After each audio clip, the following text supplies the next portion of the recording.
The Olympic Games introduced the splendor of Australia to the world. It's a continent largely untouched by time, full of boundless wonders. A land of awesome natural power. Sacred symbolism. A natural canvas balancing splendid form and abundant beauty. Here at the dawn of a new millennium, time moves almost imperceptibly, going forward almost without a trace.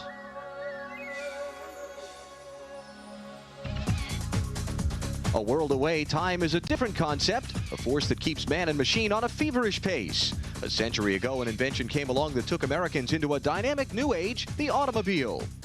Cars changed everything, creating a new freedom. A thirst for speed and unbridled power was spawned, accelerating time and the pace of life. From its beginnings as a machine with practical purpose, now a lifestyle. A world exists where competitors' resolve is fueled to ignore boundaries, to exceed expectations. Technology, design, and innovation merge with the human desire to go faster, push harder, defy time.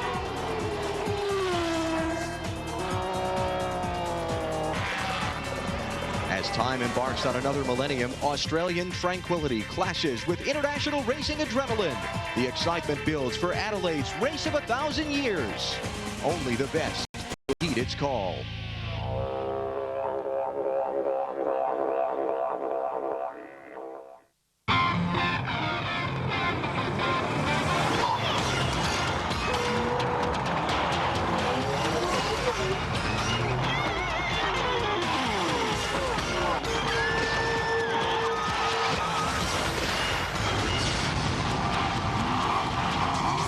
NBC Sports presents the American Lemans Series Race of 1,000 Years.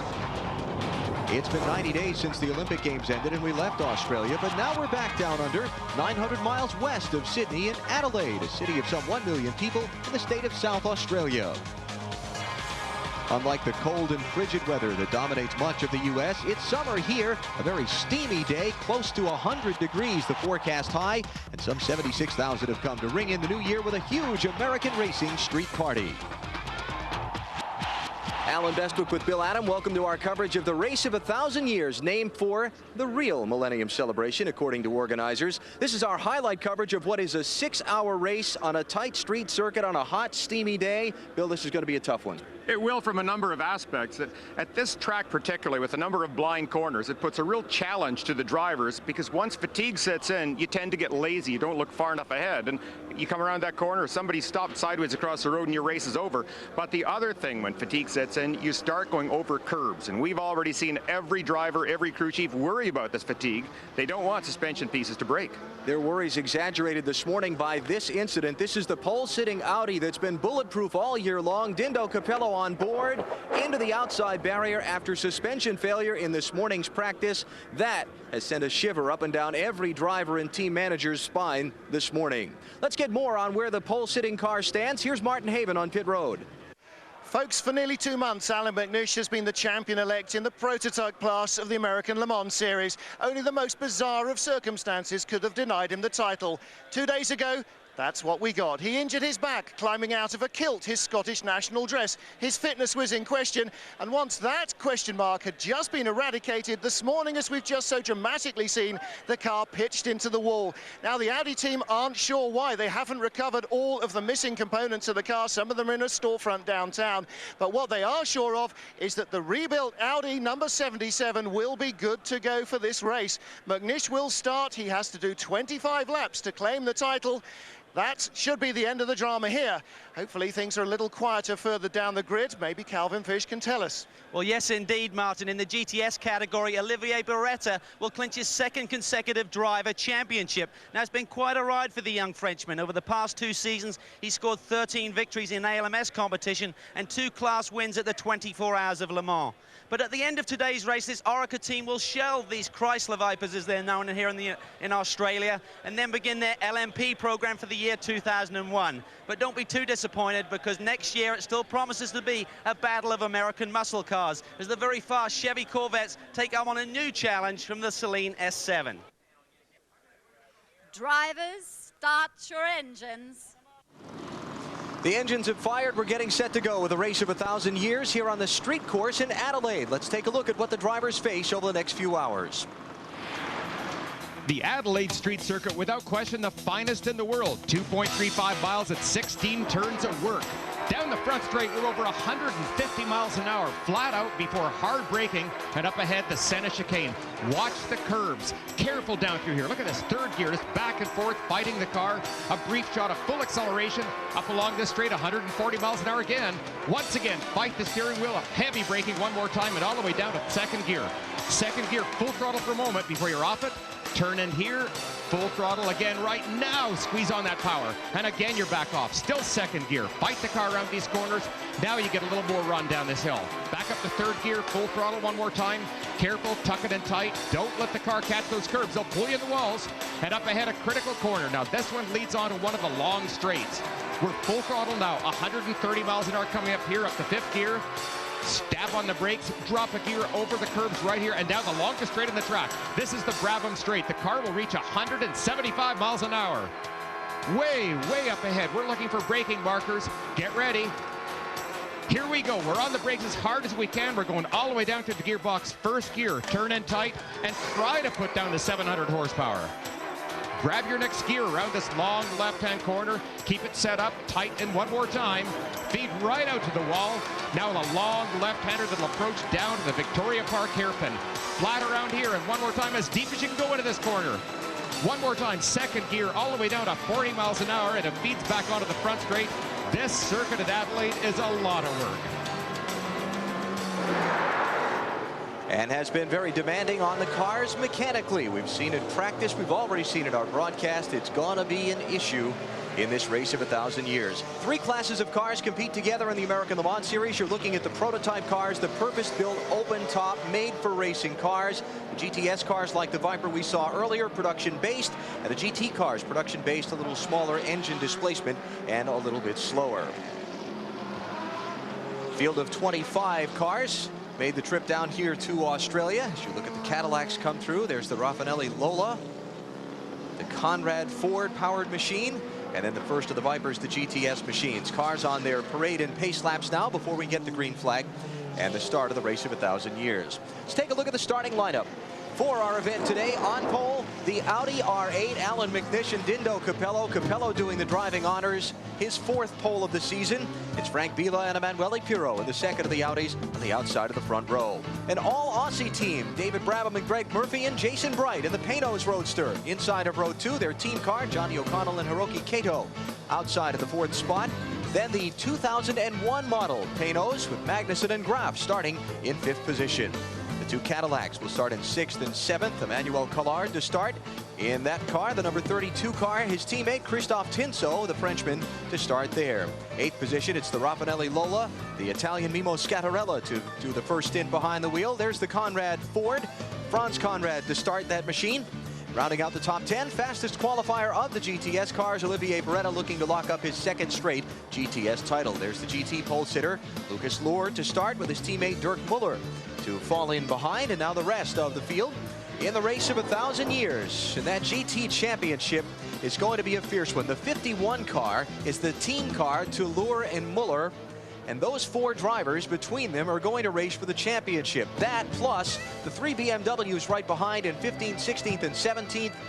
Those cars from the 5 all the way down through the 6 machine in the grid, extremely tight in qualifying, and it is going to be a huge race for the victory in the GT class, I believe. It will. I think the GT class will be one of the best battles that we're going to hear from today. And they are so close, as Alan just pointed out, that it's remarkable. It's really going to come down to who makes the fewest mistakes and who can drive with the greatest precision, because we will, without question, get yellow flags, and you want to try and take every single advantage you can. So a lot of pressure on these drivers.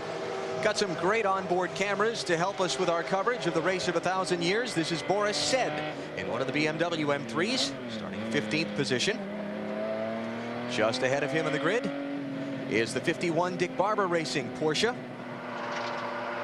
Sasha Mawson behind the wheel of that car as he gets set to go from 14th position. Up to the prototypes, the Raffinelli Lola, Mimo Scattarella, the Italian on board, 8th position on the grid. Car a little skittish in practice. We'll see those hands do a lot of work from that camera. He had to do a heck of a lot of work all through practice qualifying because it sprung so stiffly. And now we're on board the Panos, another one of the LMP cars, David Brabham. And this should be very exciting. He has got the added incentive of racing at home. And on pole, the car that was crashed this morning, repaired, put back together, but will run its first lap since then.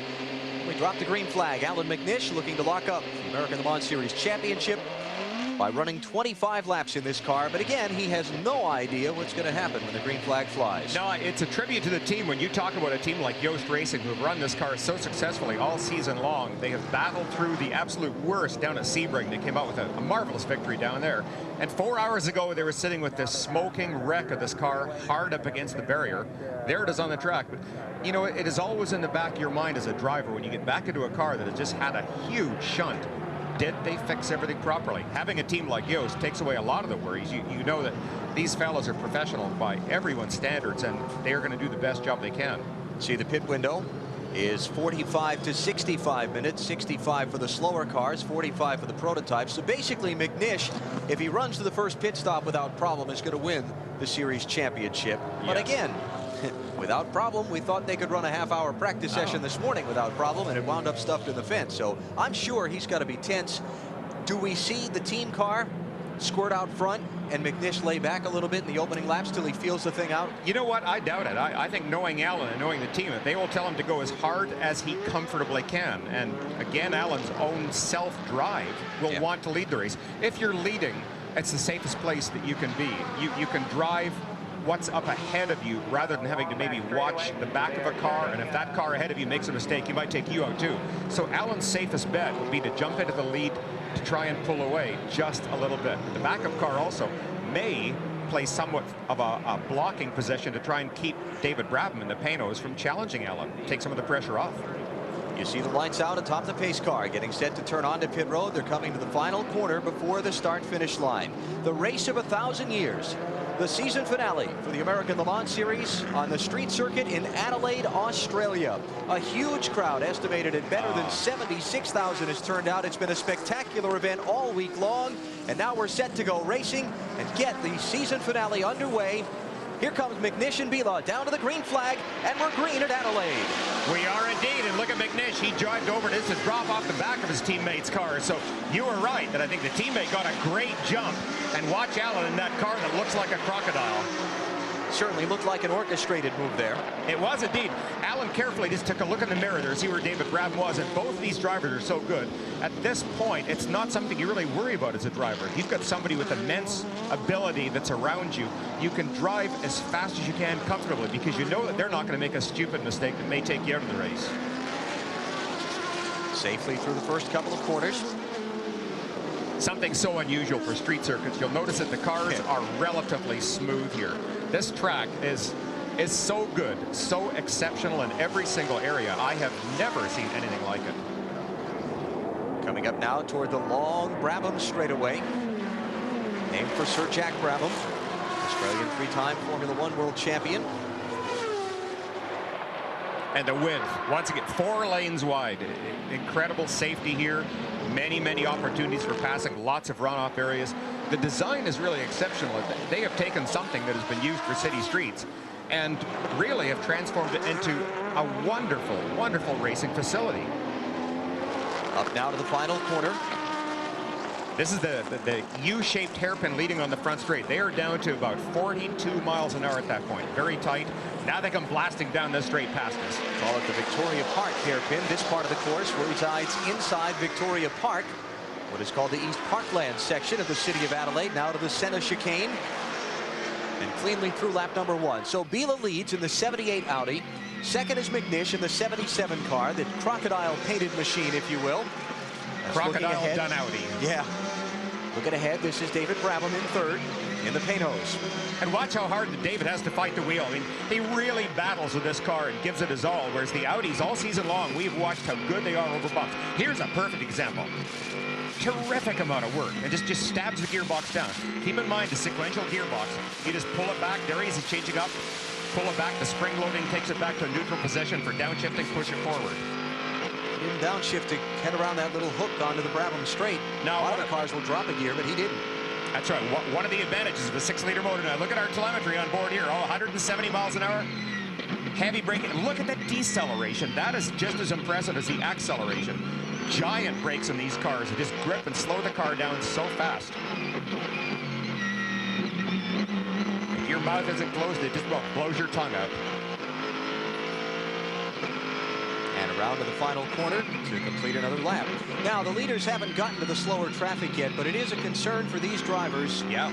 On a street circuit with the barriers in close to the racing surface, where you catch the traffic and what happens when you get there. Yeah, it really is. I mean, it's a serious problem on any circuit that we go to, but particularly on tracks like this where you have the walls and so many blind corners, and the series of corners are coming up to right here. They're sort of point and stab. In the big cars, they're in second gear all the way through this. You just briefly get under full throttle and then immediately back under hard braking. One more time, and just brief little shots of gas.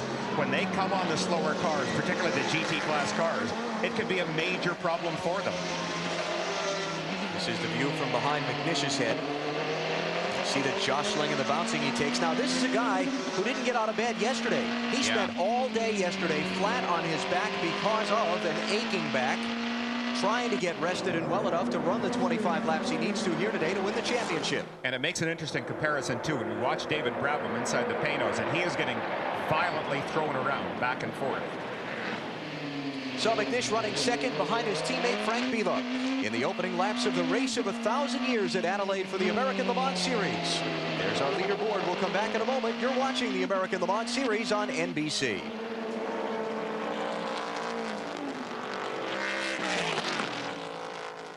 Le Mans Series is brought to you by the Olive Garden. When you're here, you're family. And by Audi.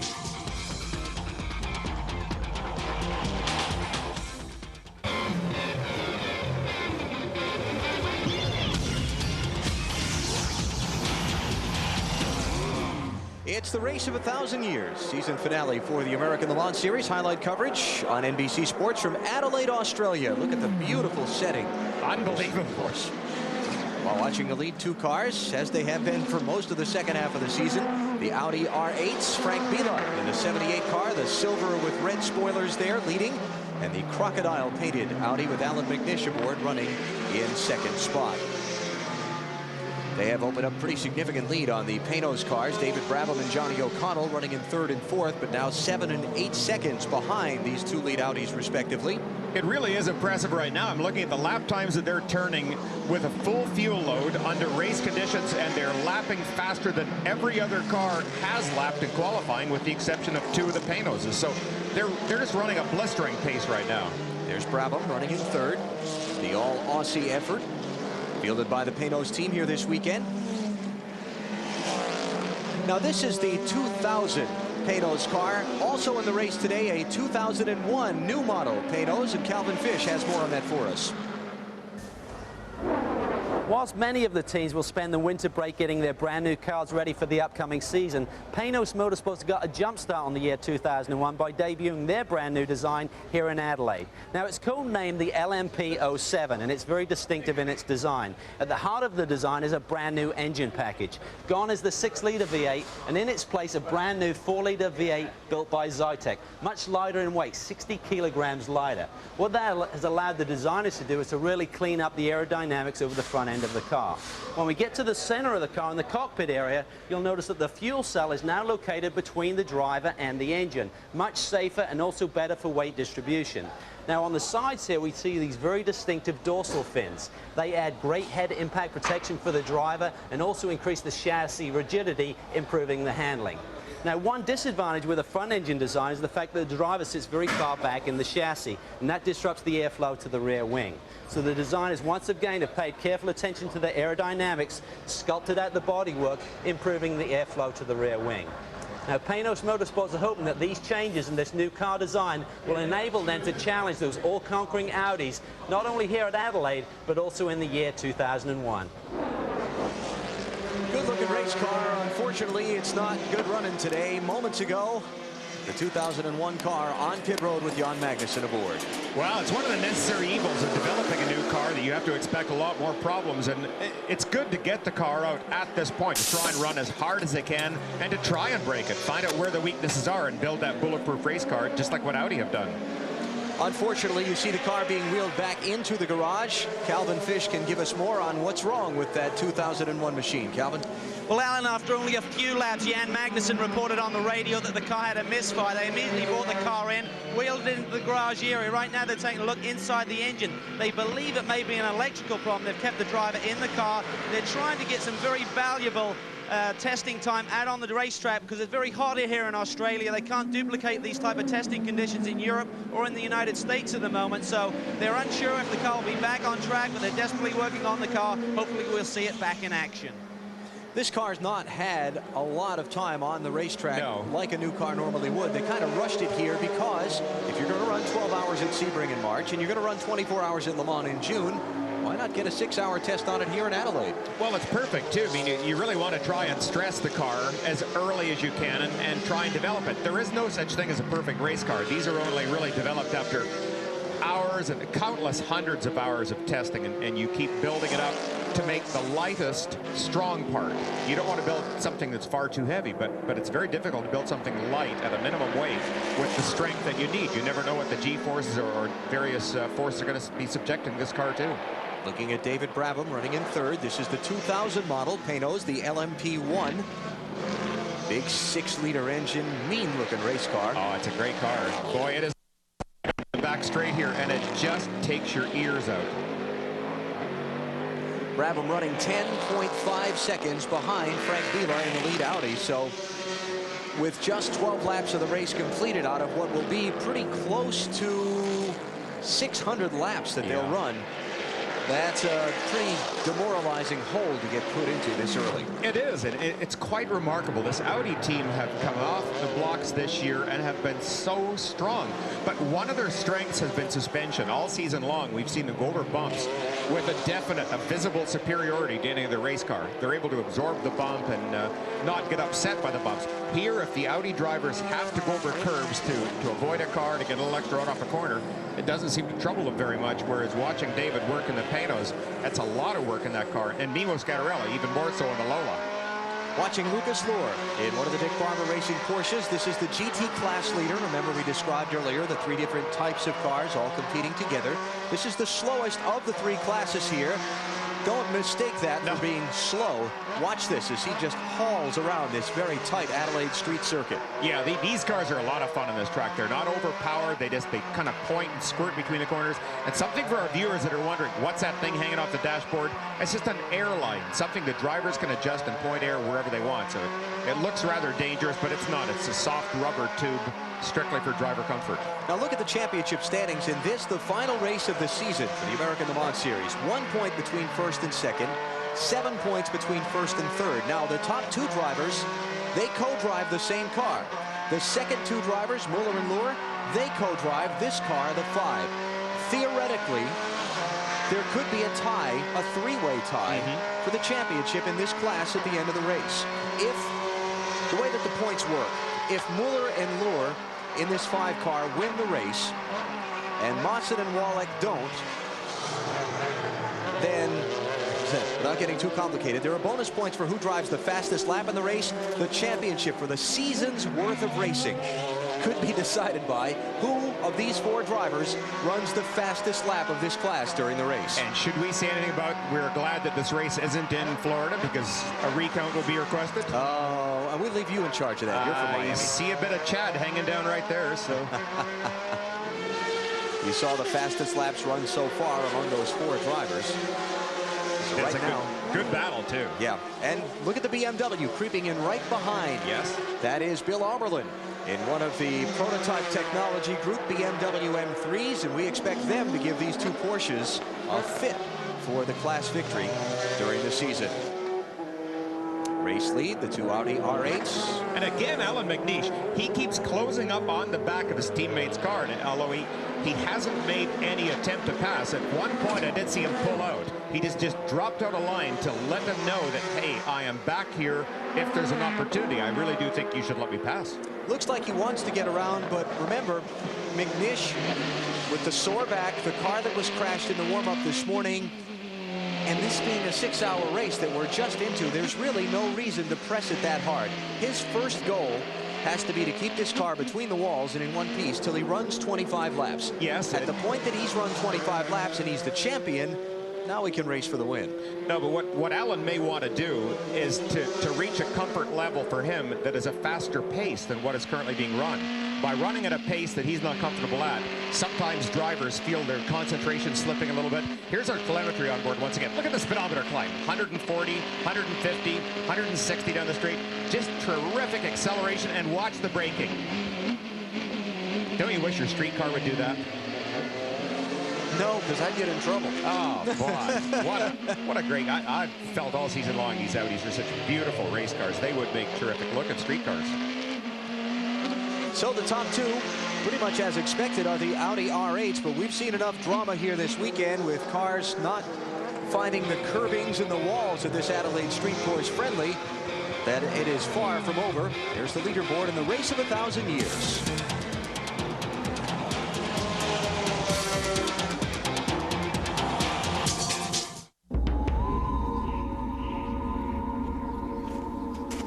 Gator Bowl watches the leading underclassmen of the Heisman voting. Quarterback Michael Vick leads the Virginia Tech Hokies as they battle the aggressive defense of the Clemson Tigers. Virginia Tech Clemson in the Toyota Gator Bowl tomorrow, 12:30 Eastern on NBC. It's the race of 1,000 years from Adelaide in the state of South Australia. Alan McNish has taken over the race lead and has clinched the American Le Mans Series Championship for 2000. Take those one at a time. First, when he took the lead away from his teammate Frank Biela just a little while ago, it was back about lap number 6. Check that, lap 25. I'll get that right. As McNish made the move in traffic on his teammate Biela. Yeah, I think this is Alan's version of the Crocodile Bowl, because he wanted to set up Biela and just takes a really nice outside pass here, gets on the throttle early. Watch the foot box. Look at this. Just a beautiful pass. He set that up so perfectly. Really good. Great momentum off the corner. And now he is back in his own game. He's running a really hard pace, but obviously very comfortable. Should I try for 3? It was lap 17 when he took the lead. Why not? Then at lap 25, McNish crossed the start-finish line and under the American Le Mans Series point system locked up the championship. He ran enough laps in the race today to be eligible for points. And with the lead he had, no matter where he finished, once he became eligible for points, the championship was his. So congratulations to Alan, a truly impressive season. He has been so impressive. The more I watch Alan over these American Le Mans races, the more impressed I am with him all the time. He just constantly looks like perfection in every sense. He's so good picking up apexes, so precise, and his passing is always done with the utmost safety. I mean, he really is a superb driver, and I think this is one of the reasons that he got the Formula One testing contract from Toyota. 5 wins in the 11 races we've run so far. He's finished first or second with his teammate Dindo Capello in the last 7 straight races. Amazing. First or second. Just amazing. And McNish really has revived his career the last few years. He was kind of on the outs after being an aspiring Formula One driver, and things went sour on him. He was kind of shoved aside, and this ride with Audi, plus some work he did with Porsche before that, has really revived his career and made him a superstar in auto racing. Well, a lot of driving cars, whether it's an ALMS car or a Formula One car, involves your own self-confidence. Alan, unfortunately, had a horrendous accident a few years ago in England where someone was also killed, and I think that was a hard part in his career for him. It really took him some time to readjust and to reacquire that confidence. It's so important. But nowadays, the way he drives it, and I think it shows in his body English, when we are on board the car and you look behind him, you look at the movement of his helmet, it's just a very soft motion to the side when he checks his mirrors, and that shows that he's driving very comfortably. McNish is up 14.7 seconds on his teammate Frank Biela. The Audis holding the top 2 spots. David Brabham in third is a half minute behind in the Panos LMP1. You know, it's really a shame that our cameras don't do justice to the paint job on this Audi, because it is incredibly good. I think a tribute again to South Australia. It's supposed to be a crocodile. Up close, it is a very good crocodile, but like most paint jobs that companies do. They look great when you're standing up close. When you put them on a television camera at a race car coming by at 100-some miles an hour, it kind of loses something. It's true. Here's the other champion crowned so far today, Olivier Beretta. Second straight GTS class championship in the American Le Mans Series, as he drives the, what is in Australia, Chrysler Viper. We know it in America as the Dodge Viper. Good. David Brabham on pit road. Third place car. Under Le Mans Series rules, if you're not familiar with it, the car cannot be worked on while it's being fueled. The engine has to be switched off, and you see the tire changers getting their equipment in position, but they can't touch the car until the fueling rig is pulled out and removed. Yeah, careful there, fellas. Just watch this, and as soon as those probes are pulled out, you can watch these things go on and just spin those huge lug nuts off. Now this is careful. There we go. Carefully orchestrated by the crew chief. There'll be somebody there signaling these fellas, and they will tell them through their own radio system when to go to save every single second that they can. Only 2 air inches allowed. And that right there, he's measuring tire and brake temperatures with that. That's a thermal readout that he doesn't physically have to touch anything with it, but he gets good readout to know how the car is doing. Third place car heads back onto the racetrack. David Brabham, another one of these drivers, he's so impressive. You meet him and he's so quiet and soft-spoken and always has a smile. Put him into a race car and the intensity just comes right to the top immediately. Very, very good in the car. A lot of fun to watch. A lot of folks say that this championship for Alan McNish is his revenge on David Brabham. That's because it was Brabham who beat McNish for a 1989 British Formula 3 championship, something that Alan was apparently a little sour about losing out on. And I would bet that there's going to be a little dig at the end of this race to go over and say, do you remember? Well, this is payback. So Brabham back on course. You see, one of the BMWs is stopped. That is the... Yeah, I couldn't tell what the number was. That was a head-on view, but we'll try and get that for you as quickly as possible. I believe that is the Boris Said car that is off the side of the road. The white banner should be the number 7 machine, so Boris Said in some trouble here. That is it. There it is, number 7. Now, no physical damage, so that's some sort of mechanical failure. Each of the 3 BMWs this weekend, the Tom Milner cars, have suffered problems, which is really unusual because, again, the circuit is so smooth that it seems to have put very little strain on the cars. But one car went through an axle, one had a motor problem, and the third one was never reported to us. But Boris had entered this race to try and run a nice reduced pace and then perhaps pick it up near the end of the race. So this is very unexpected. Martin, what's up with Boris Said's car? Hatchduck says, Boris said on the radio simply, the engine's running, but the wheels aren't turning. They've got no drive now. A broken drive shaft on the final lap of practice for Bill Auberlin in the number 10 car. But as you said, Boris's plan was to keep it off the curbs, out of trouble, and attack in the final hour. Looks like that plan, like so many this weekend, has already gone west. Wow. Tough break there for Boris. David Brabham back on track in 4th position after the pit stop. He'll move back up to 3rd when his teammate Johnny O'Connell comes in for his fuel and tire stop.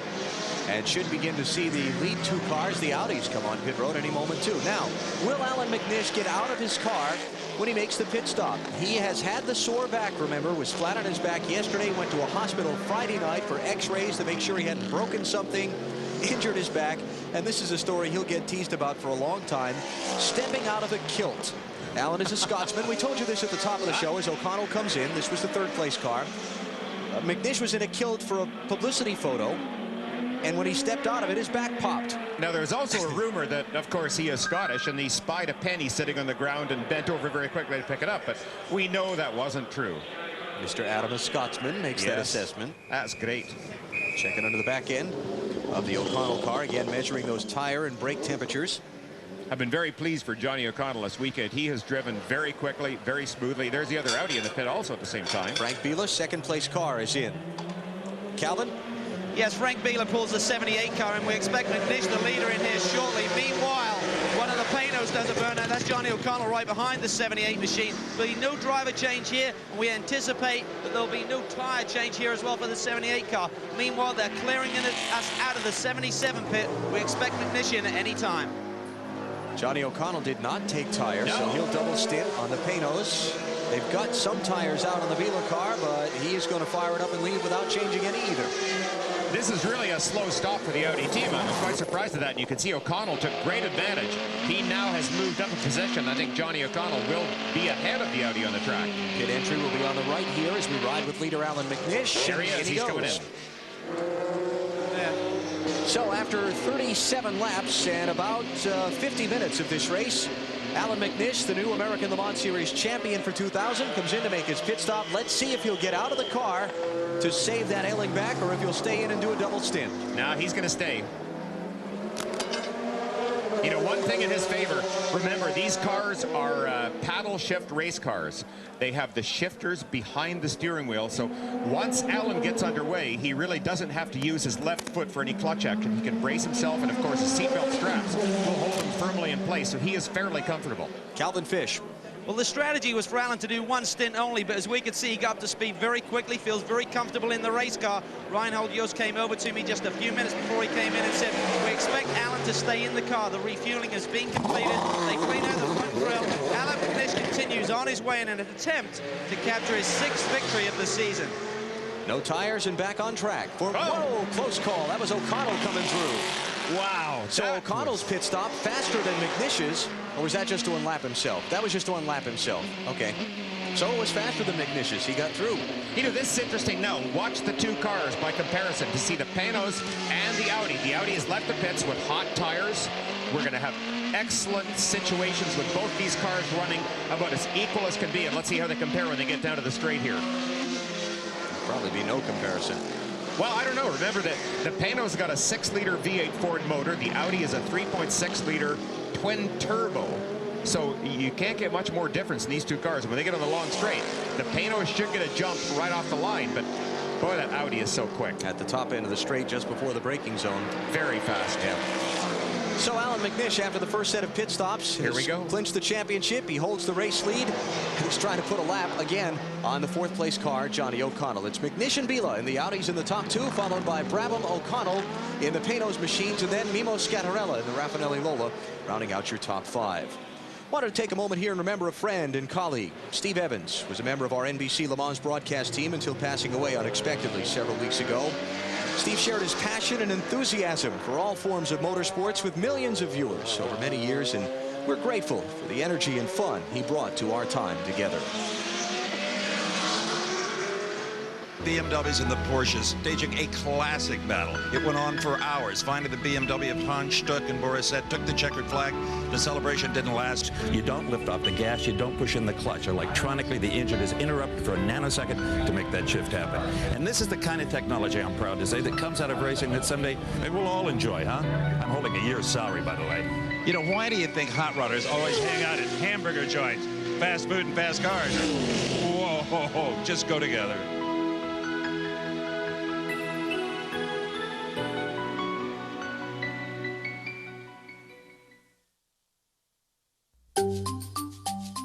At Michelin, we know there's only one safety feature on the road that actually touches the road.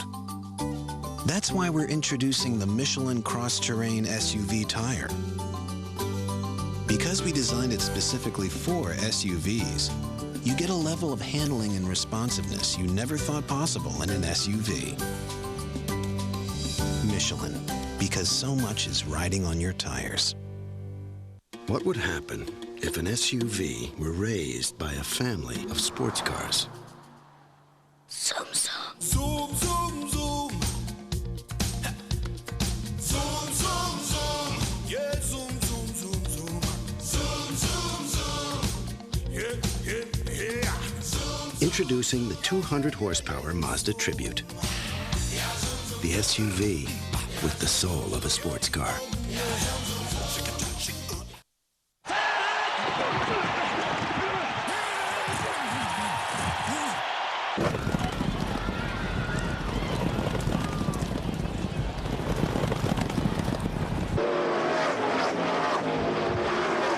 All coming to NBC in 2001. It's the race of 1,000 years from Adelaide, South Australia for the American Le Mans Series season finale for 2000. You're watching highlight coverage here on NBC. What is a 6-hour race? And we're now just at the 1-hour mark. It has been quite an eventful opening hour for the event. There's the leader. It is now Dindo Capello on board, having just relieved co-driver Alan McNish a little while ago. Yeah, we're seeing different levels of driving here. We're seeing Alan and Dindo both put up just tremendous performances.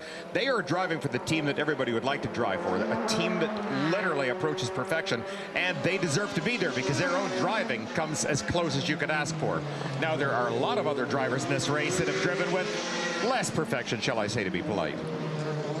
McNish started the race. Remember, bad back, putting that in question. This is moments ago. He came down pit road to get out after a double stint. Somewhat surprising with the sore back coming into the day. Very much so, a real Ironman performance. You just saw him unhook the radio. That's the little radio hookup that he put on the Velcro on the top of his helmet. Then he gets out of the way. He doesn't risk even staying in the car to try and help his co-driver buckle up. Don't hurt the back, Alan. That's number one. Capello is up on the team car, the 78 Audi, now being driven by Emanuele Pirro by 1 minute 13.2 seconds. A pretty big amount on a track here, where the qualifying was about 1 minute 23 and change. So he's got almost a lap advantage over second place. Does Capello, you're looking at there.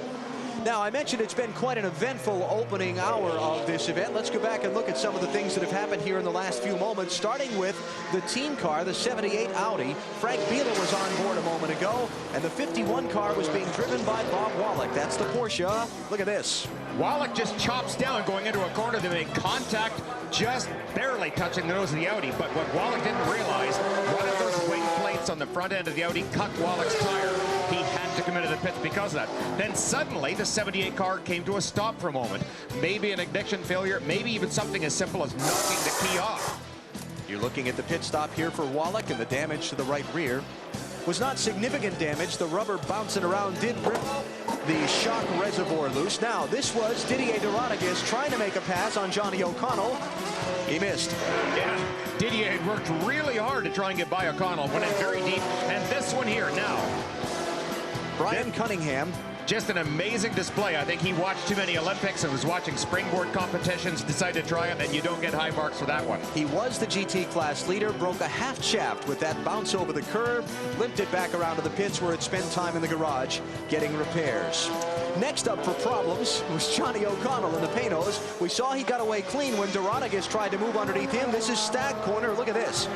And apparently the worst possible combination, very bad brakes and the throttle sticking wide open. Oh my Lord, how to get a heart attack. Fortunately for him, the escape road was there, one of the safety design features of this course here in Adelaide. He got the car back around to the garage. They put it behind the wall where they spent some time getting repairs made. So eventful, the word for hour one of this race of 1,000 years. Yeah, and I think one of the truly remarkable things is the 77 car continues to circulate at this blistering pace. They still are running times only 2 seconds off their qualifying. When the qualifying is done with no other traffic on the track, low fuel load, now they have to combat all of the other cars out here, and they have this blistering pace, lap after lap after lap. It just really takes all the heart out of the competition for anybody else. While you watch Capello circulate, let's update a couple of other stories. One of the Cadillacs, the 32 car with Mark Goossens aboard, went behind the wall back earlier in the race, about a half an hour ago, with engine problems. Looks like they're done for the day. And we've got, as far as, this is Hiroki Kato in that Panos. Remember, we saw O'Connell with the stuck throttle and brake problem. They went to the garage, got it repaired. Then Kato came out, stopped on course. Martin, what's happened? He's back. Well, Bill, you said it right. Sticking open throttle and both feet on the brake to try and slow the car down was Johnny O'Connell's problem. And when Rocky Kato came off the start-finish line the last time, he had no gears in the car. He's got no drive. And if you can imagine, if your road car engine is racing full ahead and you're standing on the brakes, the kind of strain it puts on the transmission, well, give that another 300 or 400 horsepower and you can imagine exactly what the Panos had to try and put up with. That's not one of the fun incidents. You can see Kato was very anxious to get out of the car, and the crew seemed to be telling him to stay. And I don't think he wanted to. See Kato stopping just past the pit exit, and the car getting brought back around by him into, well, by the course workers, rather, into the pit area. brave course workers there.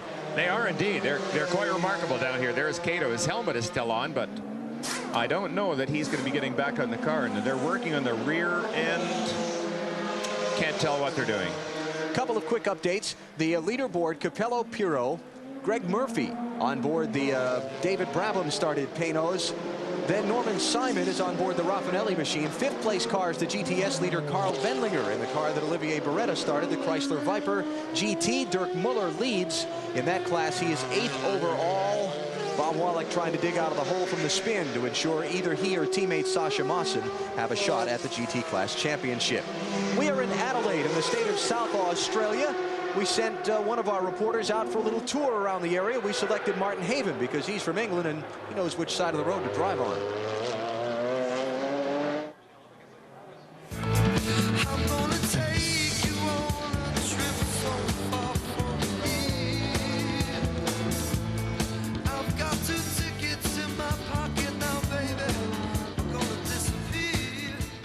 Think of Le Mans, you think of France. You think of France, you think of fine wine.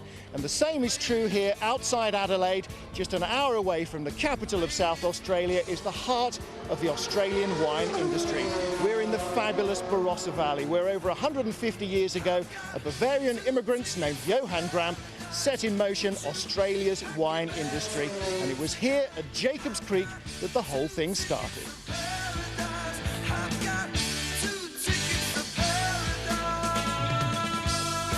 Aussies love the great outdoors. 90% of the population lives within an hour of the coast, and the beach is part of the national culture.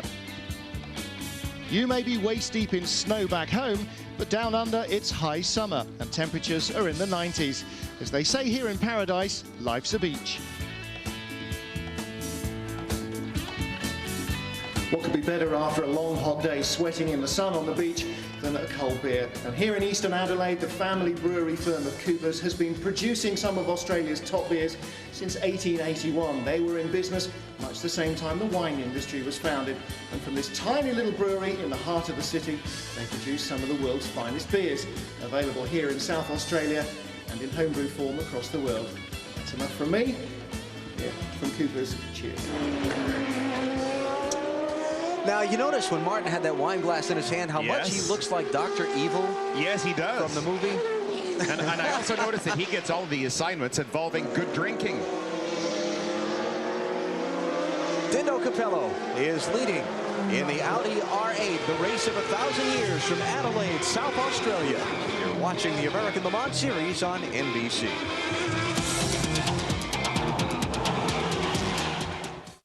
You never met my big Italian family, but they love you already. So tonight, they'll share with you a fresh salad this big. Then pass around the baby pictures. They'll share baskets of soft garlic breadsticks. Then pass around the baby. What they have, you can have.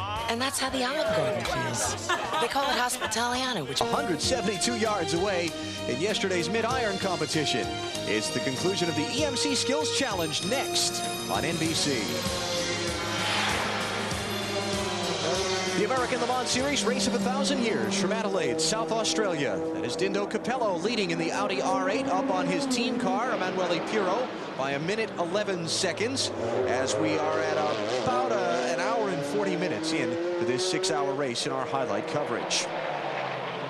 The real fight in this one is going to be in the GT class. The championship in the prototype and GTS classes already having been locked up, but GT looking like it's going to come down to maybe the last lap of the season at the end of this race. Yeah, and it's getting better all the time. I mean, we've had a number of really good challenges today from BMWs, all of which have suffered problems. Now it's coming down to between the two Dick Barber Porsches, and this could be a terrific political fight. Dirk Muller is leading right now by 1 point. He has set the fastest race lap, but quite frankly, is not one of Porsche's favorite drivers at this point. He will be going to rival BMW next year. And I would be willing to bet a lot of money that somebody way high up at Porsche is going to call Mr. Wallach and say, put your foot in it. Now, Mueller was the class leader till making this pit stop. Let's go to Martin Haven. Dick Barber Racing already tied up the team's championship 2 races ago. It's just down to the drivers to sort it out between themselves. Dick Barber made very sure. that they knew exactly what the score was. He told all the members of the team that if any of his cars made contact with the other cars in the team, they would be called into the pits, put up on the air jacks, and left there. Now, he didn't go directly to the drivers to tell them to behave themselves. He just made sure that the team knew and the word would get through. Sasha Monson and Bob Wallach in the 51 Dick Barber car were leading the points coming in. This is Lucas Lohr now back on board. Remember that the 51 car tangled with the 78 Audi earlier, lost positions. It has come back to second in class behind this machine, aided by problems for all three of the BMW GT machines. They've gone out with two broken half shafts and an overheating engine. We'll see some drivers from one of the support series for the American Le Mans Series in this GT class next year. It is the Star Mazda Series that I speak of.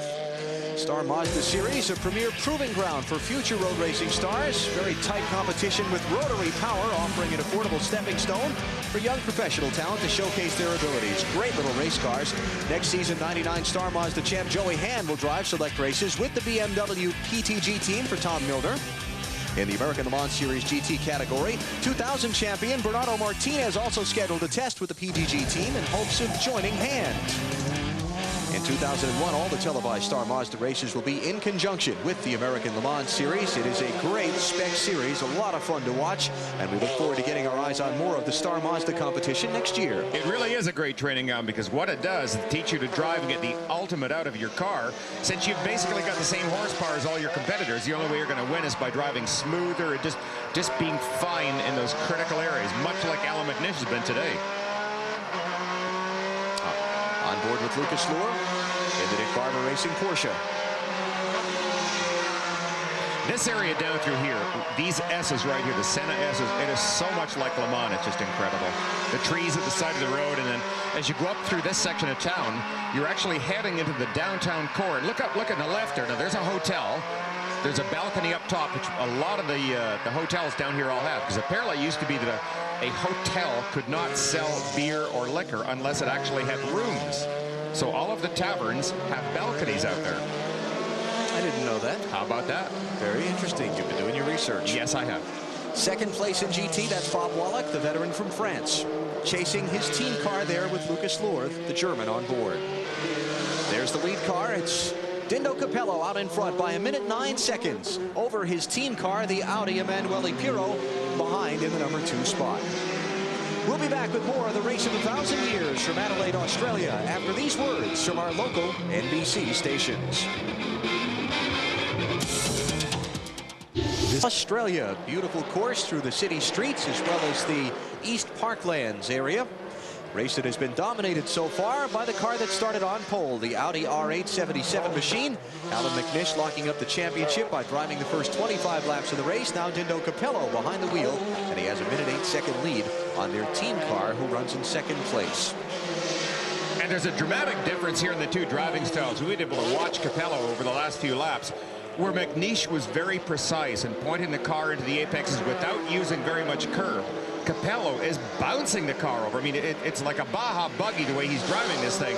And I wonder if the people down at Audi who are getting the same pictures we are can't watch that and say, you might want to be just a little more careful on these laps, Dindo. Watching the GTS class leader, 91 machine, Dominique Dupuis, just ahead of the team car, Niamarim behind the wheel. Now they are separated by a lap, so even though they're nose to tail, they're actually a lap apart on the racetrack.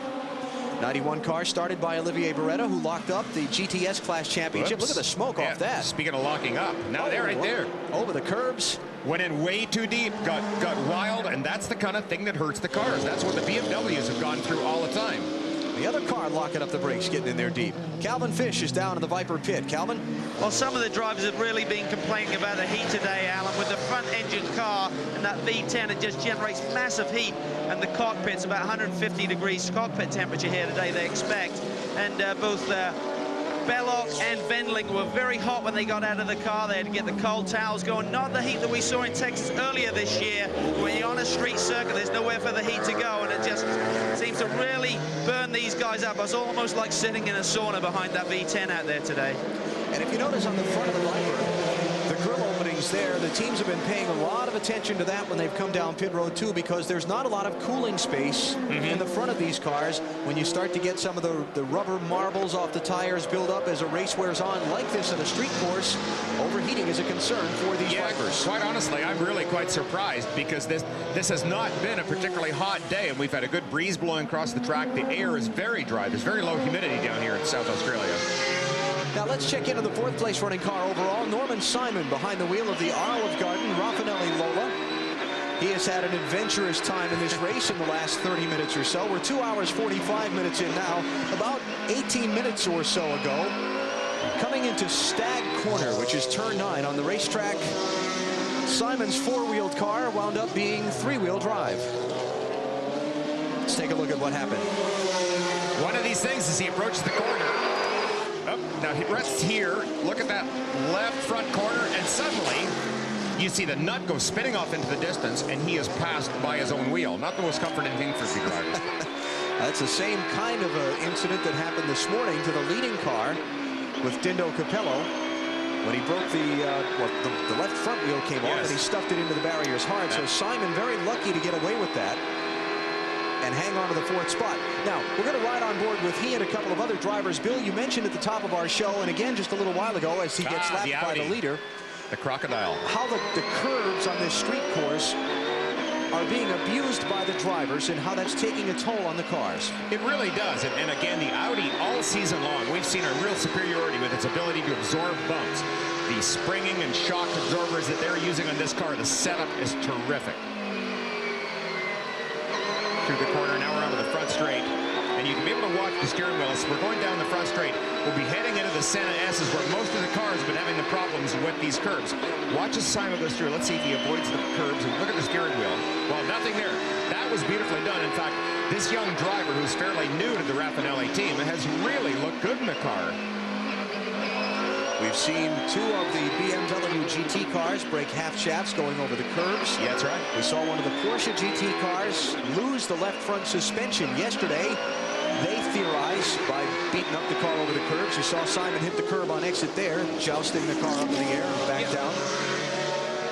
Yeah, as the day goes on, I think something else that's going to add to this and make it even tougher for the drivers. As the light goes down, they become more and more fatigued. And then the problem of all these walls on the street circuit, your headlights can't see around the corner to pick up the apex as you want, so you tend to get a little more sloppy, and you bounce off curbs even more.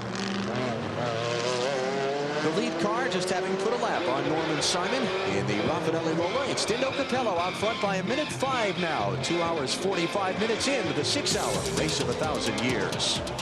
Here on NBC from Adelaide, South Australia, the race being led by the Audi R8 number 77 car of Dindo Capello. There he is.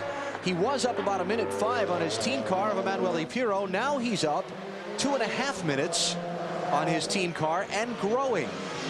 Because moments ago, the team car suffered problems about 3 hours into the race, and it is now parked alongside the wall out on the course, now just beginning to move away from a scene of a crash a minute ago to try and limp back around into the pit area.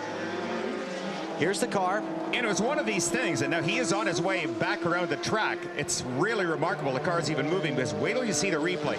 This car absolutely slams the wall when he gets offline, tries to go around the outside of the Conrad car, loses grip. At this point, he knows he's in big trouble. Jump on the brakes and watch the impact. Look at the wham! The car rebounds off the wall. You see the sparks, and incredibly, we see the car moving. He got out of the car, he stopped, he took a look at it, and he's actually driving that thing back into the pits. He is creeping his way back toward the entry to pit road. You see the front end askew, really grinding up the tires. He's out on the backstretch now, so he's still a half a lap away. He's a long way back, yeah. Onto pit road, and he's going to turn it off. No. Now he's damaged something so severely that he's watching the gauges. They're monitoring something, and he has decided that he would do a lot more damage by continuing on. So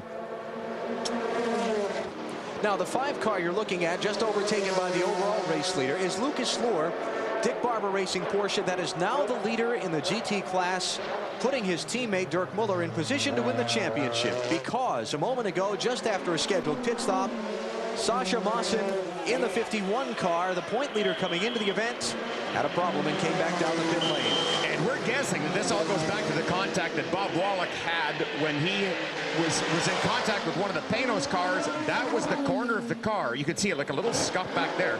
He cut the tire down, and probably there's suspension damage.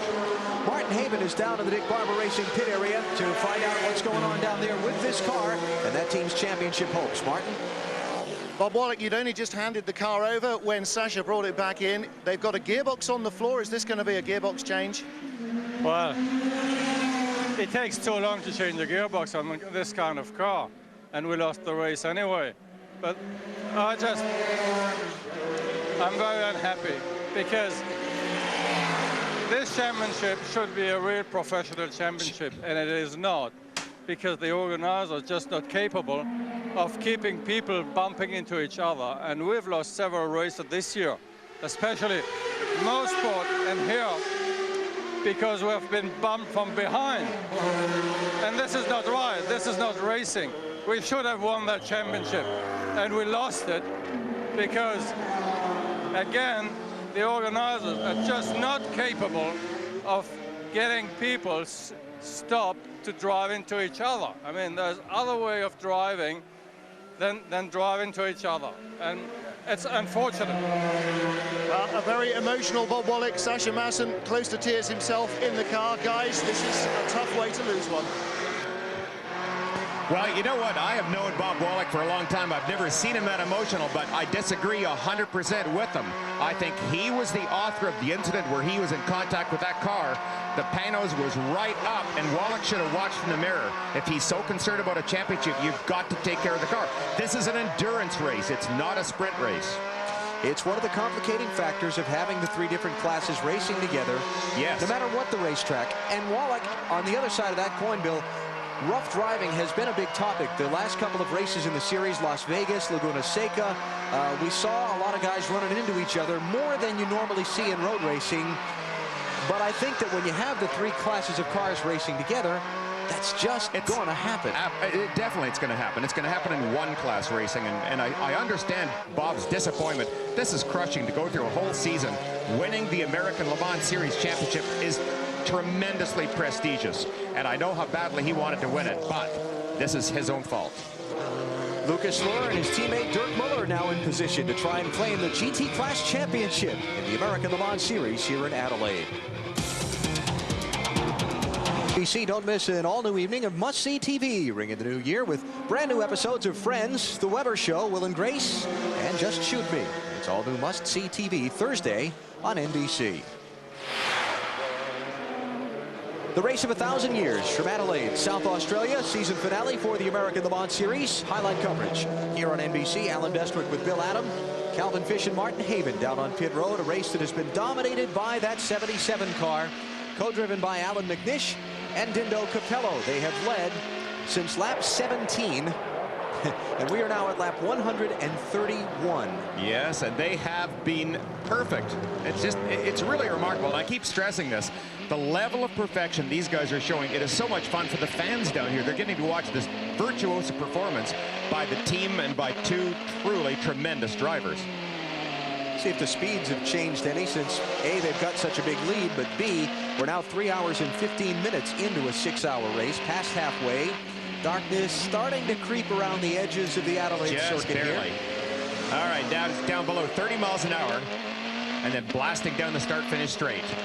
Up to over 150 miles an hour. Now we're on board the Panos again. This is the number 12 Panos with local Australian driver Greg Murphy behind the wheel, doing a really nice job. Now, he is not used to driving these big horsepower cars, nothing like this, but really is at home, and he's been running some very fast lap times. They're in a solid second place. First American Le Mans Series race for Murphy, a 28-year-old originally from Hastings, New Zealand. He's a two-time Bathurst 1000 race winner, one of the world's most demanding touring car races.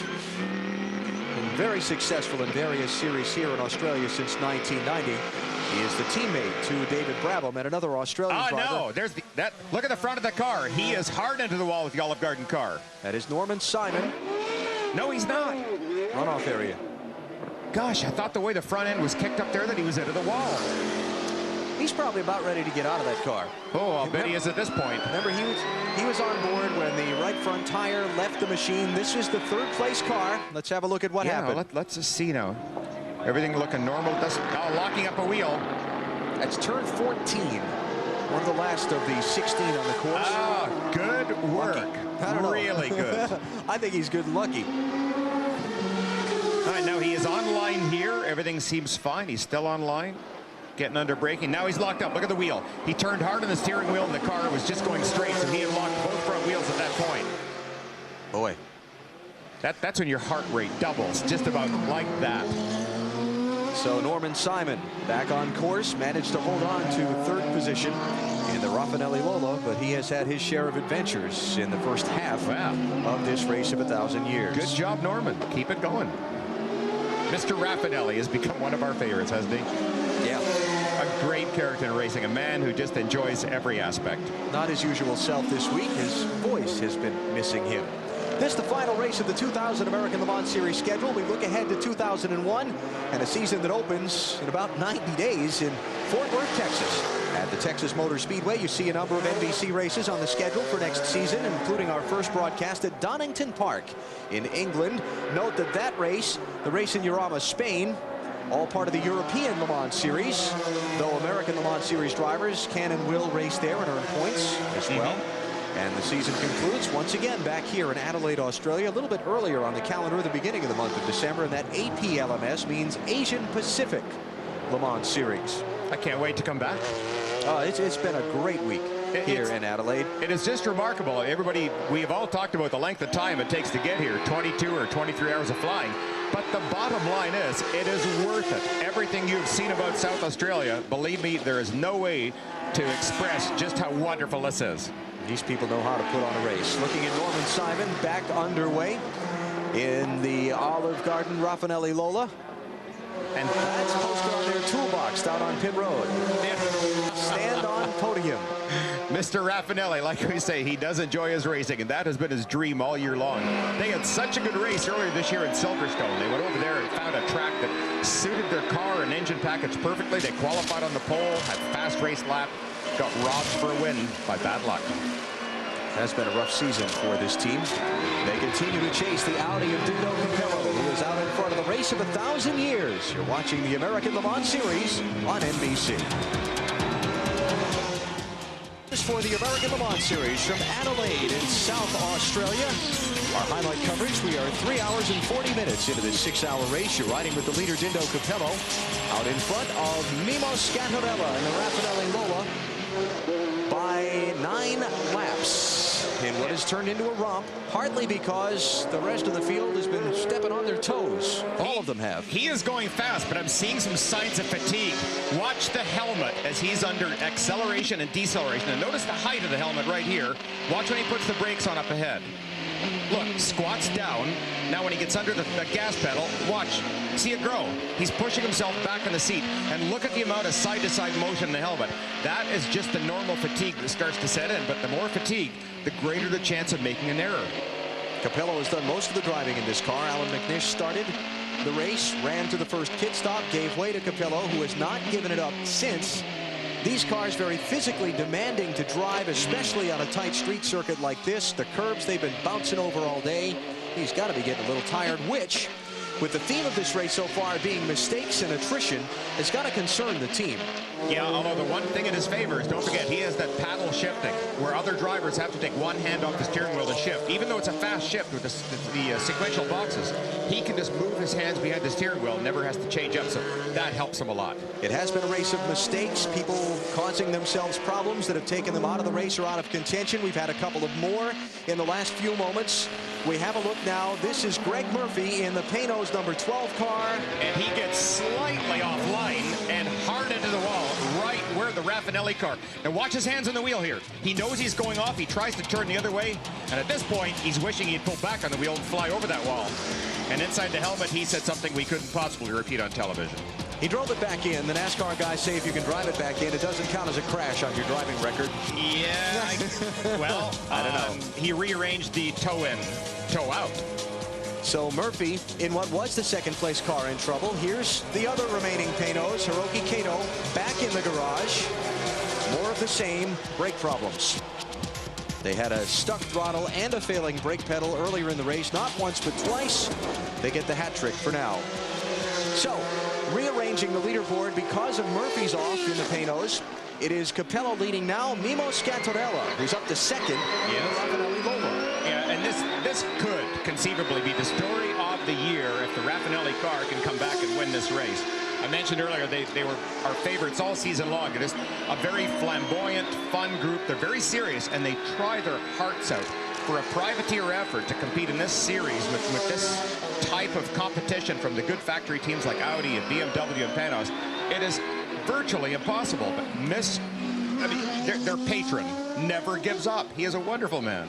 They are 9 laps behind the leader, which would be demoralizing, except that this race has been one of such attrition. Yeah. It'd only take a nanosecond for Capello or McNish to make a mistake in the lead Audi and their chance to win be thrown away. Their team car crashed earlier in the race when he made a mistake trying to overtake a slower car into a corner, wound up pounding the wall hard, and they're out of the race. It could happen to the leader.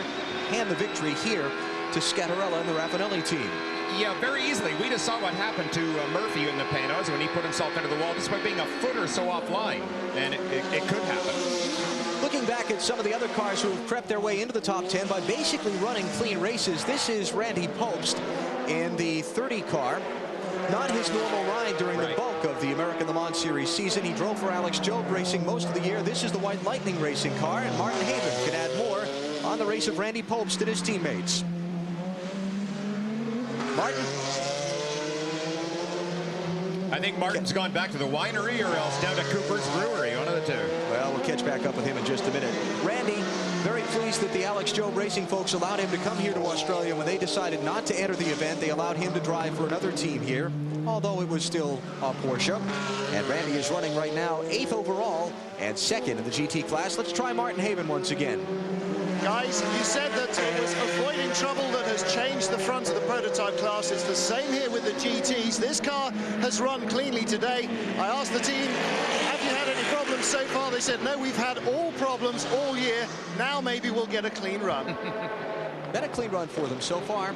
They are 3 laps behind Lucas Luhr in the Dick Barber Racing Porsche. Now another problem for one of the BMWs, stopped right here at pit exit. That is Bill Auberlen, 9th place overall. They had a problem earlier in the race, repaired it, came back out on track. Now it has cropped up again, and Auberlen has stopped. And he's going to have to make another trip back to the garage. Heavy attrition in the race of 1,000 years from Adelaide, Australia. Dindo Capello in the Audi R8 is the leader. We'll be back with more of the race of 1,000 years after these words from our local stations.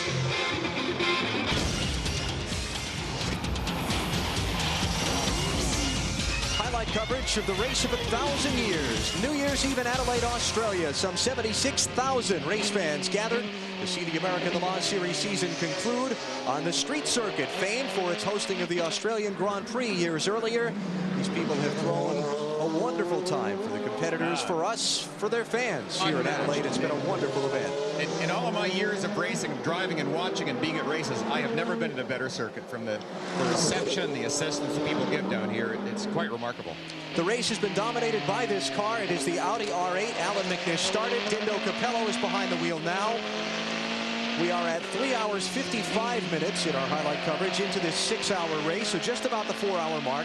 McNish did a double stint behind the wheel at the beginning of the race. Now Capello is nearing the end of a double stint, and we expect him to give up the lead and come to pit road at the conclusion of this lap. And I think it's a good idea that once again you can really see Capello's helmet moving around, that his body fatigue is telling me that he's tiring. He needs to get out of that car and get a bit of a rest to get McNish back in.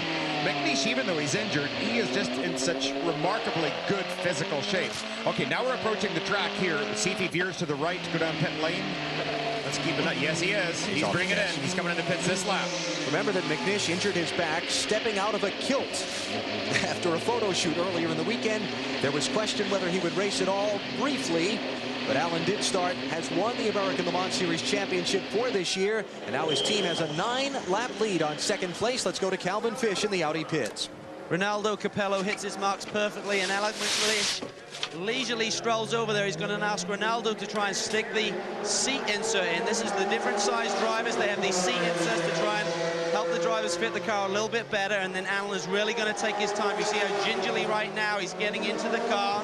His teammate is going to try and help him slide in. I just had a word with Alan before he got into the car, and he said, I'm feeling pretty good, but he said, it's been such an emotional weekend. Friday was his birthday. He spent 3 hours in the hospital. His back was completely seized up.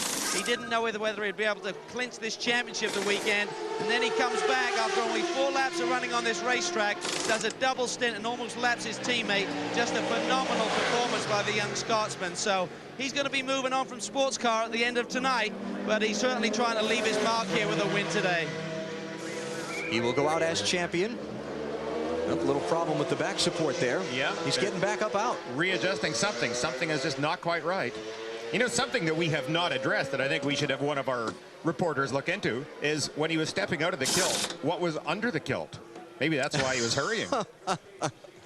I'm just not going there. Okay. Thank you very much. It's been quite a season for McNish, who has won 5 times in 11 starts coming into the event. And remember that the Audis really didn't get rolling till after Le Mans when they brought the 2000 car to the American Le Mans Series. They didn't have a lot of success in the first part of the season when they ran last year's car. But once they got through Le Mans and brought the 2000 car over to the U.S., they have just crushed the competition. They have indeed. I mean, we saw them make uncharacteristic mistakes back at Charlotte. Driver mistakes, not car mistakes. But since then, they have gelled so well that the team is just... It's so impressive. Look at the little Scottish flag right behind Alan's helmet there on the side. And that is the McNish tartan as well alongside his helmet. And they would be more relaxed in getting Alan comfortable in the car and making sure all that seat adjusting was proper because they had a 9-lap lead on second place when they came into the pit, so it wasn't a big rush. And again, something so important that once Alan is strapped into the car, he has these big, wide seat belts holding his shoulders in place. The lap belt is very snug, so he doesn't move around a lot. As long as he is comfortable when he sits in the car in the pits, he's going to be fine on the track. And we saw that earlier. His lap times are very consistent. They showed no signs at all of fatigue. Back earlier in the race at the 3-hour mark, the 78 car with Emanuele Pirro that was running second at the time crashed out on the course. Pirro abandoned the car on the back straightaway, but just moments ago, now nearly 2 hours later, he's gotten, I shouldn't say 2 hours, it's about, what, an hour later, I'm sorry. He's gotten back into the car and driven it around to pit road. Yeah, and I think it's probably a case of just getting a little bit offline. Again, to go back to what the Panos did, to go back to what the Raffinelli car did, if you just vary your line fractionally, you get off the area of really good grip, and then you're into the marbles. And on a circuit like this that is notorious for that, that's all it takes. But he abandoned the car for an hour, then got sent back out to bring it back in. Don't know what they have to gain if they fix it and come back in the race at this point, but we'll keep our eyes on that. Highlight coverage of the race of 1,000 years for the American Le Mans Series on NBC. He returns Saturday, January 13th with more exciting action. Most of you will see a battle of 2 powerhouse teams looking to make it to the next level. The Scottie Pippen and the Blazers face off against Latrell Sprewell and the Knicks. Others will see Jason Kidd and Phoenix versus Dirk Nowitzki and the surprising Dallas Mavericks. Check your local listings for the game in your area. It's the NBA on NBC Saturday, January 13th. Now, is that beautiful? Wow. Sun beginning to set. In the race of 1,000 years, Adelaide, Australia, highlight coverage of this 6-hour race on NBC. 4 hours and 25 minutes into the distance now. Here's your race leader. It is Alan McNish in this car that has led. Check this out. Now, I just said we're 4 hours and 25 minutes in. They took the lead at the 24-minute mark and are up by 8 laps on second place. It has been massively impressive. It is. There's no way to overstate just how good this performance is right now. And Alan continues to go very quickly. Right ahead of this car, the Olive Garden car. This is Mimo Scattarella back in the car now. And he really has put in a good performance as well. He is running a little bit slower than Alan at this point. McNish has slowed his pace down about 6 seconds a lap, which, as funny as it sounds, may be the most dangerous time of the race for him, because sometimes as a driver, when you back off a little bit, you lose that all-important concentration, and then your tendency is to make more little mistakes. Great shot of the Brabham straightaway, leading into the hairpin. Final few corners on this 16-turn, 2.3-mile course on the streets and in the East Parklands. of Adelaide, Australia. The part they're running in now is actually on the infield of a horse racing track. Yes. The pit complex and this several turn complex here is actually in the infield of a horse racing oval that was just in use about, what, a week ago? Yeah, and again, you notice how smooth it is. See how little vibration is off the headlights, and the cars are going around here. Just a remarkable track. All of the tracks that we have in North America, all of the street circuits, are typically very bumpy. In third place, the Conrad car. Now this really is a shock. This is a privateer team that is up in position to grab a podium finish now. Australian driver behind the wheel for the moment. Late add to the team, Alan Heath is behind the wheel. And let's go get more on the Conrad Racing team's effort. Calvin? Well, indeed, it is a great story, Alan. Alan Heath from Adelaide, actually. The local boy is running third in his first sports car race with Conrad Motorsports. But it makes this man really proud. Franz Conrad, you've been a long-time sports car supporter of this series. You're coming over competing against the likes of Audi and Panos. How does it make you feel to have a chance of a podium here in the final race of the year? Yeah, that would be wonderful for us. We'll be a small crew, and the crew did a good job. I have a good driver. Alan did a good job. And I'm really happy. And I just came out of the car. The car is perfect. So I crossed my finger and hope the car holds the last 1.5 hours. And then we can get on a podium. That would be wonderful. There's some great stories developing here tonight, guys, and we're looking forward to see if these guys can finish on the podium for the first time this year. So the Conrad car and Alan Heath running in third overall now. This is your GT class leader. Behind the wheel of the Dick Barber Porsche, Dirk Muller. He's 6th overall. He is a lap and a minute up on the second place car in GT class. And Martin Haven is with Muller's co-driver now down on pit road. Lucas Luhr, you just stepped out to the number 5 car. It had an early pit stop in the first hour of the race. No problem so far? The first hour we had some temperature problems. Now the mechanics put some oil in because we forget that at the first stint. But so far, so well, everything is okay. How much harder will it be for Dirk Muller now that the sun is going down and it's hard to see? Will it be hard to drive now that it's hard to see? No, it's not a big deal. It's just here in turn 1 where it's a little bit dark. All the rest from the circuit you can see pretty good. So they've got to avoid problems. Everybody else, it seems, in the whole field, apart from Audi, has had trouble. But they're looking for the top of the podium and the championship win. Yeah, this is really the time of night where they have to be so careful. You know yourself, when you're in your street car and you've been driving for a couple of hours or a couple of 100 miles, you get tired and you start looking at bright lights in your mirror. You lose a little bit of concentration. This is magnified so much, and as you can see, the sun has just set. We have a spectacular evening here. Just beautiful, but unfortunately the drivers don't get a chance to appreciate this like we do right now. Remember, this is Australian summer. It has been a very warm day here. Now that beating sun beginning to give way to a beautiful evening. The conclusion of the race of 1,000 years coming up on NBC. Alan McNish is your leader in the Audi R8. Its final 30 minutes as we bring you highlight coverage of this 6-hour race on NBC. Darkness has settled over the Adelaide circuit now. You're riding with the leader, Alan McNish, on board the Audi R8 that is putting in, and I don't think this is an overstatement, Bill, one of the most dominating performances ever seen in endurance racing.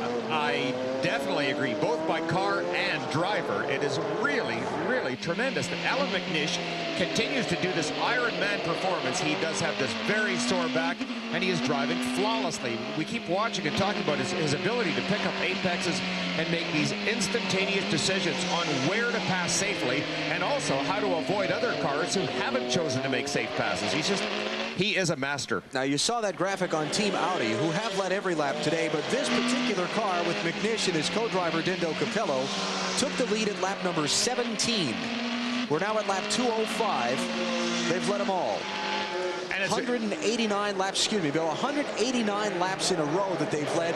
The previous longest a single car has led this season was 145 laps by this car in Petit Le Mans at Road Atlanta. Yeah, this has not been an easy victory for them either. They have continued to push very hard and in less than perfect conditions. When you get onto a circuit like this, as good as it is, as smooth as this track is, and as perfect as it is, look at the view you get. I mean, by anybody's definition, this is very difficult driving, and he's up there. He'll be up to 175 miles an hour in just a moment.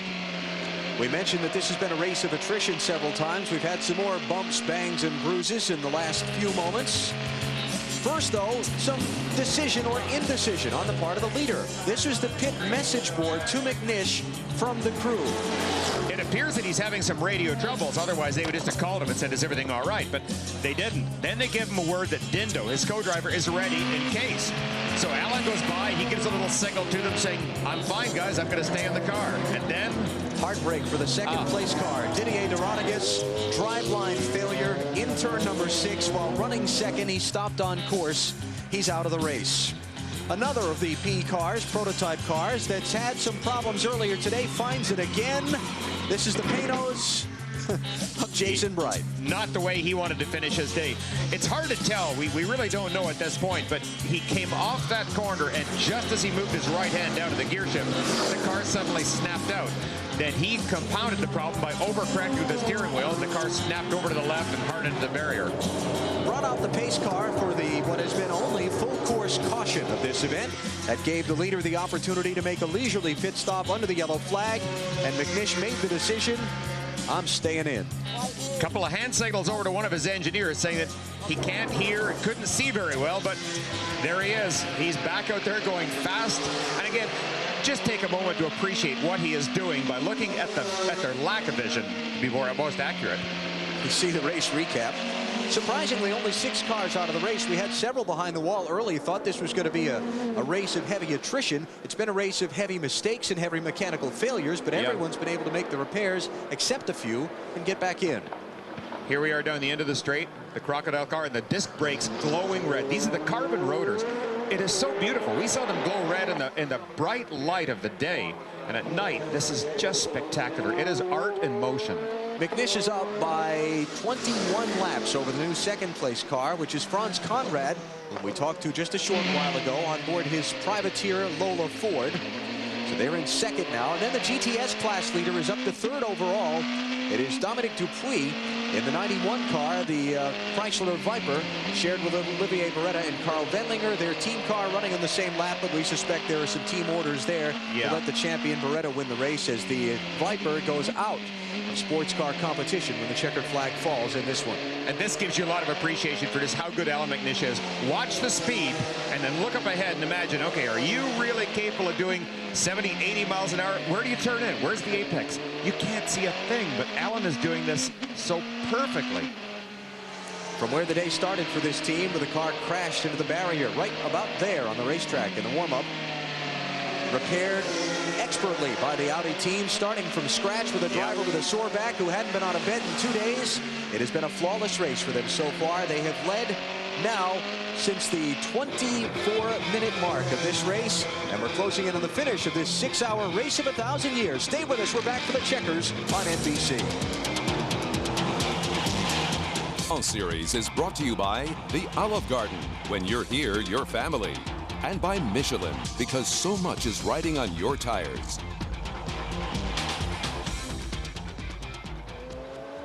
The race of 1,000 years from Adelaide, South Australia. A 6-hour race, our highlight coverage here on NBC, down now to its final 2 minutes. And you're riding with the man who'd win the race, even if he pulled over and parked it right now, Alan McNish, the Scotsman. He has just done such a job today. I'm sure he's not going to pull over. That he's just gritted his teeth, and he's gone through probably enormous pain sitting in this car, but he refuses to give up. He just is on a quest, and oh, somebody just spun there. And you see, even with 1 minute to go, he probably doesn't want to have a lapse in concentration. While McNish is going to win the race by some 21 laps, the second place driver and team on the podium will be quite the story. The privateer Conrad Motorsport team brought their Lola here. Franz Conrad, a longtime sports car competitor. He and a couple of other drivers teaming up. There's the second place car. His team drivers, Charles Slater, former owner of a sports car sanctioning organization. Yes. And Alan Heath, an Adelaide, Australia driver, a late add to the team. They crashed this car heavily on Friday, put it back together. They're going to come up with a second place finish, by far their best result since Conrad took his team to prototype competition. And for McNish, he rockets around this Adelaide circuit in the dark for the final couple of times. In fact, this may be the final lap of the race, depending. It's a timed event. And yes, we see the checkered flag in the starter's hand now. So when he comes back around, he will get the checkered flag. Look at him flashing the lights to salute the fans as he begins the celebration of his win and his championship. The end of the Brabham Straight, final few corners for McNish, and the Audi team will score. I've enjoyed watching Alan so much this year, and I've enjoyed chatting with him because he's just one of the most delightful personalities. He's very serious and very intense and driven to perfection, and yet he approaches racing with this just a great sense of enjoyment, and you can tell it's special to him. Of 12 races in the season, a 6th win for Alan McNish, the Scotsman, and his teammate Dindo Capello's checkered flag. Yes. And the race of 1,000 years, the American Le Mans Series Championship, have been won by Alan McNish. Oh boy, what a performance. Both hands up in the air as he crossed the line. There you can see just waving in the dark. This is the moment. Now you can actually relax. In a car at a time like this, you can relax your concentration, kind of come back and start to savor the moment. Even on your final lap, I'm sure that Alan wasn't doing that, but at this point, it's an explosion of emotion for him. Finished first or second in the last 8 races of the season, out of 12 total. There's the second place car. Franz Conrad going to take the checkered flag for his team. Be a very proud moment for them to be on podium. Outstanding achievement. We almost had 2 privateers, the Raffinelli team and Franz Conrad, come in with real performance today, and Viper win the GTS class once again. Cars coming around on the cool-down lap. Some still trying to finish the race. There is the GTS race winner, with Dominic Dupuis taking the checkers, and now the GT class champions about to take the checkered flag. Dirk Muller is going to get the finish, 5th overall, 1st in the GT class, and he's going to become the series champion. There's Dupuis. Olivier Beretta locking up the series championship for a 2nd straight year, and this is a pretty historic moment for the Viper team because it is the finish of the last race that these cars will compete in, and they've been so dominant since they came out in the Mons competition. You know, you think it's really historic in so many different aspects that we are losing Alan McNish. He'll be going over to Formula One testing with Toyota. We're losing Dirk Mueller from Porsche. He will be going to BMW next year. And just on and on and on. Of course, the Vipers, they will probably end up in privateer hands along with a number of other cars next year. Mueller, the GT class champion, as a result of his win and problems for his teammates earlier in the night. And McNish coming back around to the front stretch, to the victory celebrations and the podium. He missed the pit road opening. That's the only mistake he's made all day long. It is. Amazing. He's got to spin it around and go back. Oh, that's funny. He's been perfect all race long till now. Of this 5-hour and 45-minute race, this team led 5 hours and 21 minutes. This is great. Dominance from McNish and Capello. Brad Jones did not get behind the wheel of the car through the course of this race. He was the Aussie driver called in as the standby in case McNish's back prevented him from going. He'll get an attaboy for being willing to help, but it was McNish and Capello doing the driving. As you look at the rundown of the race of 1,000 years from Adelaide in South Australia. The Zero car, the Raffinelli Lola, dropping out late with driveline problems. Some of the cars now that failed to finish, including the 2001 Patos that only made 2 laps. And the fireworks have started. Here we go. In the sky and in the pits. Saluting their drivers, saluting the Adelaide fans. Oh, boy. As the fireworks go off overhead, it is New Year's Eve. Look at the fans. Look at the stands. They are still jammed with people. There's Olivier Beretta, GTS winner and champion for 2000.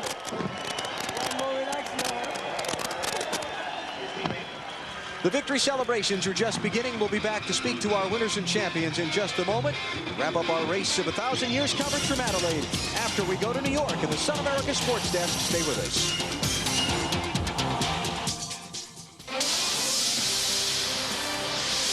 This is the Sun America NBC Sports Desk. Here's Ahmad Rashad. Hello, everybody. Welcome back to our New York studio. We'll return to Adelaide for the conclusion of our Le Mans coverage shortly.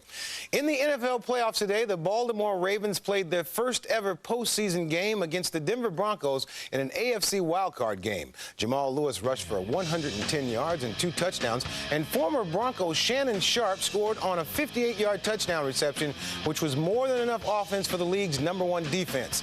Ravens win it 21-3. Baltimore will play the Titans next weekend in Tennessee. Tennessee.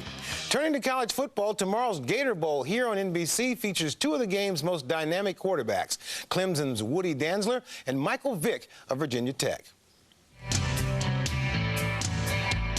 Rolling to his right, sprinting towards that end zone, cuts back, dives, airborne, somersault, touchdown, Tech.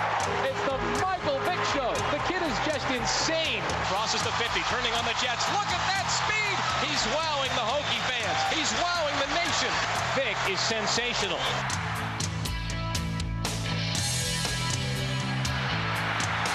Woody is kind of a miniature Michael Vick. There are similarities in weight and size, quickness, speed.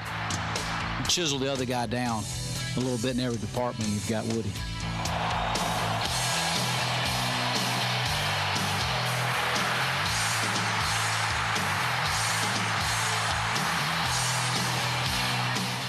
So it's the 16th ranked Clemson Tigers and the number 6 Hokies in the Toyota Gator Bowl. Our coverage begins tomorrow at 12:30 p.m. Eastern. I will see you a little later during our golf coverage. Now let's send you back to Adelaide for post-race interviews. This has been the Sun America NBC Sports Desk. Sun America, the retirement specialist.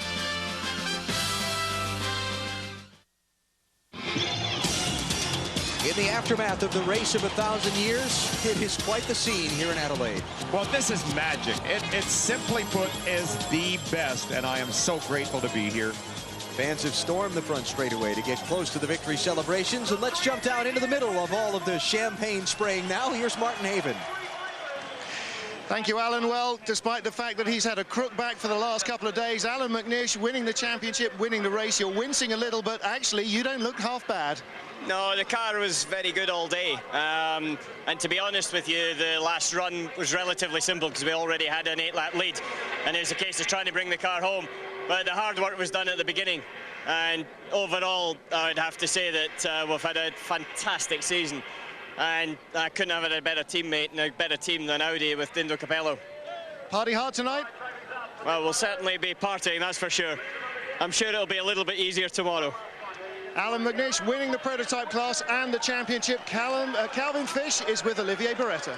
Olivier, has been such an incredible 3 or 4 years for you and the team. The final race for the Viper, you take another win here tonight. I think it's 45 for Team Orica. Your 4th driver championship here and in Europe. What are your feelings as you retire this car? I mean, I have a strange feeling because this car has been so great for me that I have a lot of satisfaction, and I was very lucky to have Carl and Dominique. We have a lot of success. We have won Daytona and many championships, many races. I think I have won 39 races in total. And I mean, the Chrysler Viper has done a fantastic historic challenge because winning the overall in Daytona, the LMS championship, the FIA, and 3-time Le Mans, I mean, it's great. Like I said, thanks to Orica, Michelin tires, and very good job. Well, the parties are about to begin here, but there's a little less clear-cut in the GT category, Martin. It was a race all the way to the end. Dirk Muller, the Dick Barber Racing team, won the race, won the title with you and Lucas Luhr. It's unbelievable. I don't know what to say at the moment. First of all, I really thank my teammate Lucas Luhr. He did a tremendous job, and I also thank Dick Barber for the great car. Michelin tires lasted very well, and I'm really, really happy. I don't know what to say. I was in the car and I was like, oh, how long is that race going on? I don't know, but I'm really happy. Excellent. Well, 3 very happy teams, and anybody who survived this one, Alan, I think has got to be very pleased with themselves as well. Yeah, it was a race of attrition, that's for sure. It was, and yet we're so lucky. We have seen 3 just superbly talented drivers driving perhaps the most beautiful race cars ever. All 3 race winners take their division's championships. For the American Le Mans Series of 2000, there's the Audi R8 that has dominated this division since it was rolled out mid-year. There's the Porsche of Dirk Muller, and you saw the Dodge Viper of Olivier Beretta earlier, the 3 series champions in 2000 in the American Le Mans Series. Well, we've had a lot of fun covering these races in 2000, and be sure to join NBC Sports on Sunday, April 14th, as our motorsports coverage continues with the 2001 American Le Mans Series from Donington Park in England. Up next on NBC, stay tuned as some of golf's greatest compete in the exciting conclusion of the EMC Skills Challenge. For Bill Adam, Martin Haven, and Calvin Fish, I'm Alan Bestwick saying Happy New Year. From the race of 1,000 years in Adelaide, Australia, your winner, Alan McNish. is the 2000 American Le Mans Series champion. You've been watching the American Le Mans Series on NBC.